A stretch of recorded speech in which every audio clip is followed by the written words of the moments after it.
बड़ी बड़ी दुनिया सियासत कर रही है, इनको करने दें। हम एक खिदमत का काम कर रहे हैं अपने तौर पे। पॉलिटिक्स तो बाद की बात है। जब वो ज़िली नाज़िम थे, उन्होंने उस वक्त सहारा फॉर लाइफ ट्रस्ट को सपोर्ट किया था। सियासत भी जो है ना, वो एक बड़ी कंट्रोवर्शियल सा वर्ड जो है वो इस वक्त बना हुआ है। अस्सलाम वालेकुम नाज़रीन, मैं हूं आपका मेज़बान अली तारिक और आप देख रहे हैं कैपिटल टीवी। हमारे साथ इस वक्त इब्रारुल हक साहब, पाकिस्तान का एक बड़ा नाम मौजूद हैं। इब्रार भाई, सबसे पहले तो शुक्रिया आपका कीमती वक्त देने का। इब्रार भाई, क्या आजकल मसरूफियत है? आप पीटीआई के रहनुमा थे, बाद में कुछ हालात बने। आजकल क्या मामला चल रहे हैं? कोई गाना नया रिलीज़ होने जा रहा है आपकी तरफ से? क्या रूटीन क्या है, ये ज़रा बताइएगा। अब बहुत शुक्रिया। मैं इस अस्पताल की तरफ थोड़ी सी तवज्जो दे रहा हूँ सहारा फॉर लाइफ ट्रस्ट के लिए। पीछे सैलाब आया, आपको पता ही है। उनके लिए रिहेबिलिटेशन फ़ेज़ के अंदर अब काम करने की ज़रूरत है। टूटे हुए घर लोगों के बनाने हैं। उसके लिए ज़ाहिर फंड रेजिंग भी होनी है। उसके लिए मैं बैरूनी दौरे कुछ कर रहा हूँ और अच्छा रिस्पांस है, उसके लिए मैं लोगों का शुक्रिया अदा करता हूँ। सहारा का मेडिकल कॉलेज के बाद कैंसर हॉस्पिटल भी जो है वो भी चलना शुरू हो गया है। आने वाले वक्तों में इंशाल्लाह और भी मंसूबे बन रहे हैं सहारा के प्लेटफॉर्म से।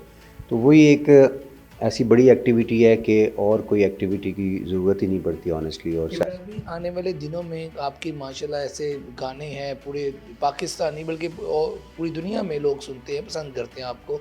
तो कोई नए गाने भी आ रहे हैं, कोई रिलीज़ करने जा रहे हैं मौजूदा इस दौर में?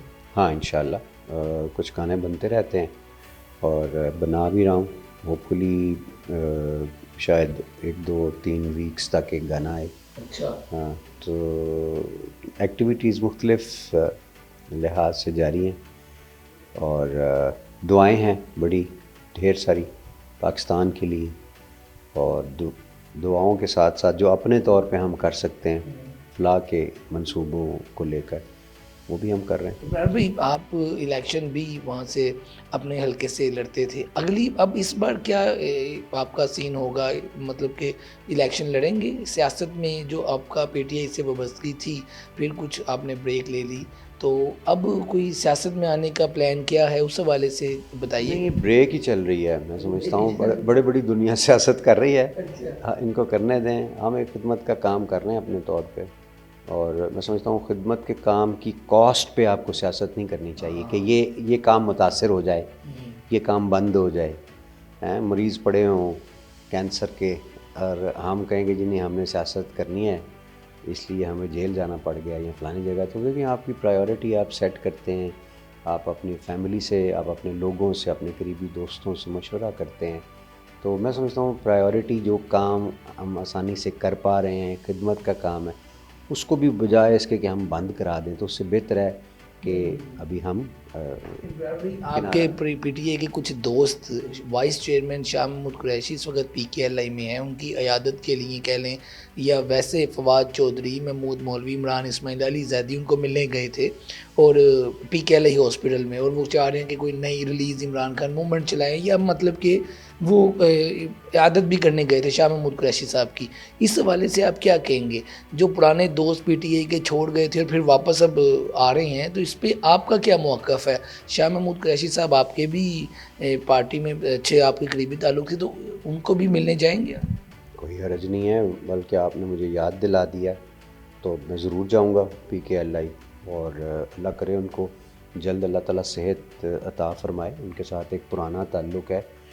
तो पॉलिटिक्स तो बाद की बात है। जब वो ज़िली नाज़िम थे, उन्होंने उस वक्त सहारा फॉर लाइफ ट्रस्ट को सपोर्ट किया था, तो मुल्तान में।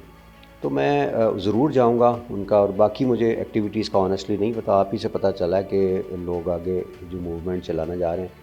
तो मैं समझता हूँ वो सियासत चलती रहेगी इस मुल्क में और मूवमेंट्स भी चलती रहेंगी। ये एक जमहूरियत का हुस्न है और उसको जारी रहना चाहिए, उसमें कोई हर्ज नहीं है।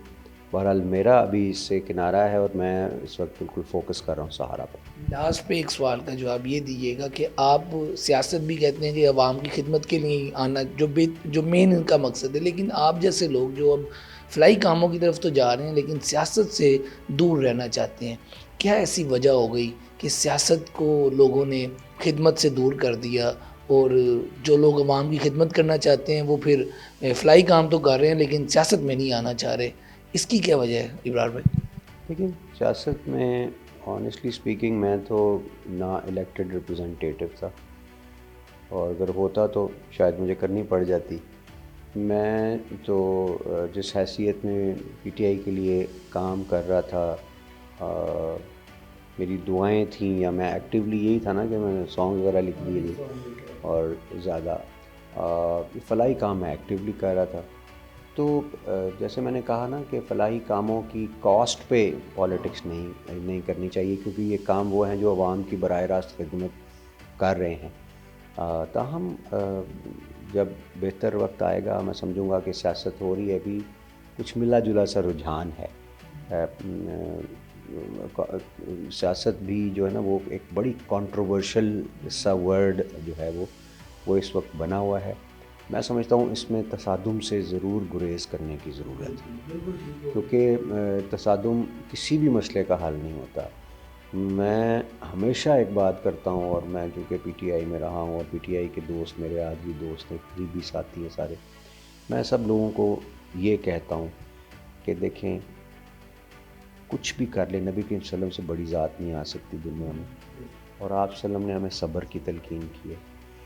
سارے صحابہ کرام کہتے تھے کہ ہم نے مکے جانا ہے حج کرنے کے لیے، آپ صلی اللہ علیہ وسلم نے فرمایا نہیں، اس سال نہیں جائیں گے. ان کی بات مان لیتے ہیں. ناراض تھے کہ ہم 300 میل پیدل سفر کر کے آئے ہیں، تو کیا ہم بزدل ہیں؟ کیا ہم لڑ نہیں سکتے؟ کیا ہم انہیں؟ بعض اوقات بہادری اور بزدلی کا تعلق نہیں ہوتا، بعض اوقات آپ کو حکمت سیکھنی پڑتی ہے. آقا کریم صلی اللہ علیہ وسلم تو کچھ بھی کہتے دعا قبول ہو جانی. شاید ان کا یہ پیغام ہمارے لیے تھا کہ صبر بھی کوئی چیز ہوتی ہے، صبر سے کام لینا چاہیے. صبر سے کام لیں. کوئی نہیں، کہیں نہیں وقت جا رہا، ہمارا ملک بھی یہی ہے، سیاست بھی یہی ہے. صرف پیار محبت سے، سلوک سے آسانیاں اللہ تعالیٰ پیدا فرمائے. بس جب بھی پریشان ہونے لگے نا کہ ہم غلط ہیں صحیح ہیں، تو نبی کریم صلی اللہ علیہ وسلم کی زندگی سے آپ کو کچھ نہ کچھ ضرور مل جائے. بس یہ میری آخری بات ہے، ماننا نہ ماننا آپ کے ہاتھ میں. بالکل جی، آپ نے گفتگو سنی ابرار الحق صاحب کی، بڑی ہی خوبصورت انہوں نے بات کی کہ تصادم جو ہے وہ نہیں ہونا چاہیے. صبر کی تلقین جو ہے وہ نبی پاک صلی اللہ علیہ وسلم جن کے ہم سب امتی ہیں انہوں نے بھی کی ہے، اور صبر کا جو پہلو ہے جو وہ نہیں چھوڑنا چاہیے، دامن جو ہے وہ نہیں چھوڑنا چاہیے. اور شاہ محمود قریشی صاحب کے والد سے انہوں نے بتایا کہ اگر ان کی بالکل طبیعت خراب ہے تو میں بھی پی کے ایل آئی جا کے ان کی عیادت کروں گا. آج کی ویڈیو کے ساتھ مجھے دیں اجازت، اللہ حافظ.